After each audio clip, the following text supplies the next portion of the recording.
Oukeri, c'est une jeune femme de 22 ans, titulaire d'une licence en droit diplomatique et consulaire, actuellement en première année master droit diplomatique et consulaire à l'Institut international d'Afrique centrale. Oukeri, c'est une jeune artiste qui, bien évidemment, est à la quête des scènes parce que vous savez, un talent sans visibilité est vain. Donc pour moi, c'est déjà être là, c'est un grand honneur. Oukeri, c'est cette jeune artiste avec le vent en poupe. Depuis ma tendre enfance, j'ai toujours eu une affection pour les anciennes chansons. Et même jusqu'à aujourd'hui, je me plais plus à écouter des anciens succès que les chansons d'aujourd'hui. D'où la richesse de ma musique, parce que je considère que si on aimerait être un Cameroun avec une base culturelle, avec une identité culturelle, surtout musicale, il faudrait quelque peu avoir une identité qui nous a été donnée par nos aïeux, qui nous a été donnée par ceux qui nous ont précédés. Donc je puise à l'intérieur et maintenant, il faudrait savoir dans quel temps est-ce que je suis. Par exemple, aujourd'hui je suis en 2023. Quel est le rythme que les jeunes aiment?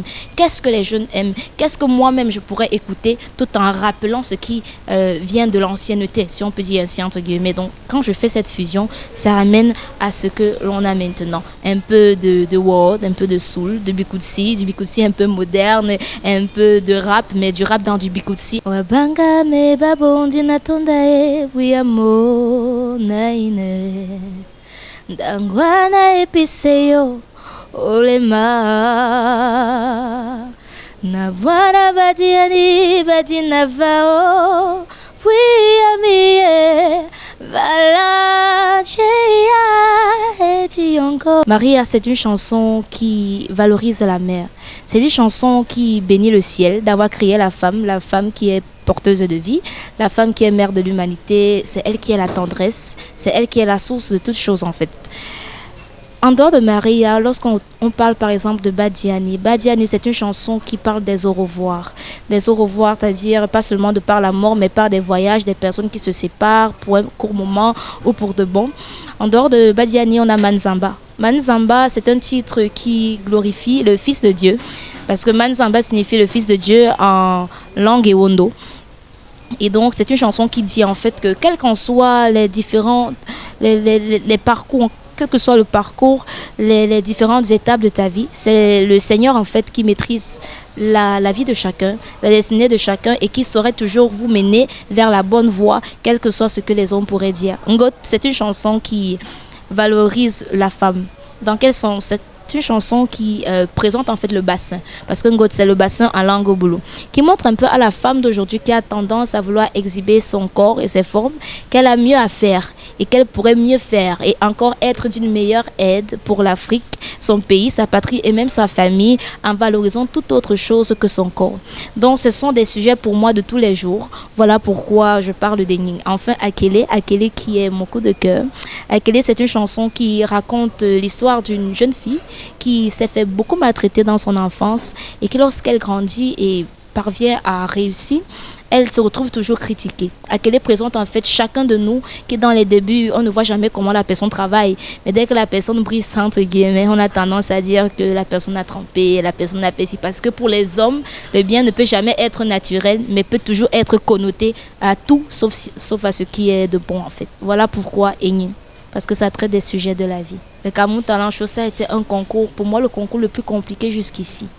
Contrairement au Gueule de Quête était national, bien évidemment, mais le Cameroun Talent Show était encore plus national, c'est-à-dire au départ, il y avait 1045 candidatures, vous imaginez, et là on ne veut que 3 gagnants, parmi lesquels un gagnant de 10 millions, de 5 millions et de 3 millions. Il y avait des personnes qui venaient de partout, de Bamenda, de l'Ouest, du Nord, et il fallait compétir avec au départ 1025 candidats qui ont été réduits au fur et à mesure en ligne, et en présentiel nous étions 200. C'était vraiment un challenge fou. Et parce que même si l'on compte parfois 3 candidatures, il y avait des groupes de danse qui étaient plus de 25 et autres. C'est le mindset, il fallait avoir le mindset, il fallait avoir la force, il fallait être déterminé, il fallait savoir comment innover pour pouvoir être parmi le top 3 final. Donc pour moi, c'était le meilleur moment, c'est quand j'ai remporté en fait. Parce que ça a été ma meilleure prestation devant Kossi. Et les difficultés que je rencontre au niveau dans la musique, je vais dire, c'est surtout au niveau du rapprochement avec d'autres artistes. Du rapprochement, pourquoi? Parce qu'il faudrait dire que j'ai un style assez particulier, j'ai un style assez unique. Et comme toujours, je travaille toujours parce que le travail, c'est la base de toute chose. recevoir parfois les critiques est pour moi quelque chose de bien. Mais parfois, dans le domaine de la musique du Cameroun, on se retrouve dans quelques petits hicks, quelques petits couacs qui mettent parfois en difficulté et qui amènent souvent des contraintes, même entre les artistes. En fait, il y a un problème d'aide, il y a un problème d'harmonie, il y a un problème d'entente. Et c'est surtout là, pour moi, le principal problème. Il faudrait être sincère. On n'entre pas dans la musique en se disant « je vais signer » ou « je vais être signé ». Il faudrait savoir que quand tu as un projet, c'est d'abord ton projet. Avant que quelqu'un d'autre ne découvre ou ne décrète en toi un certain talent, il faudrait que tu prouves que toi-même déjà tu crois en ton talent. Il faudrait que toi-même tu aies la volonté de booster ton talent. Et qui dit booster demande beaucoup d'apports financiers, mais beaucoup de l'énergie, autant psychologique que physique, parce qu'il faudrait du travail. Il faudrait entrer dans le domaine de la musique en ayant en tête que l'on ne connaît jamais assez, mais l'on apprend chaque jour. Parce que vous entrez dans un monde où vous trouverez des pairs, vous trouverez des personnes qui s'y connaissent mieux. Vous êtes jeune dans le domaine, il faudrait beaucoup se revêtir d'humilité pour apprendre. Et avec l'humilité, les portes sauraient s'ouvrir un peu, et le reste saurait marcher. Il y a plusieurs projets. Déjà, comme je le disais, en tant que jeune artiste, je suis bien évidemment à la quête de plusieurs scènes. Et je considère que pour davantage faire connaître cette musique, il faudrait déborder le pays. Il faudrait pouvoir faire découvrir ce que nous savons faire ailleurs. Il faudrait pouvoir braver les scènes d'ici et pouvoir représenter le pays dans d'autres lieux, en fait. Il faudrait être capable de parcourir, si possible, le territoire afin de faire connaître cette bonne musique-là. Donc, comme projet à venir, je dirais d'autres projets encore plus grands. Un clip d'ailleurs en préparation actuellement, le clip d'un GOAT qui est l'un des titres de l'EP Enying, qui sortira d'ici peu de temps. Wabanga me babondi na tondae wiyamo naine Dangwana episeyo olema na bwana badiani badina vao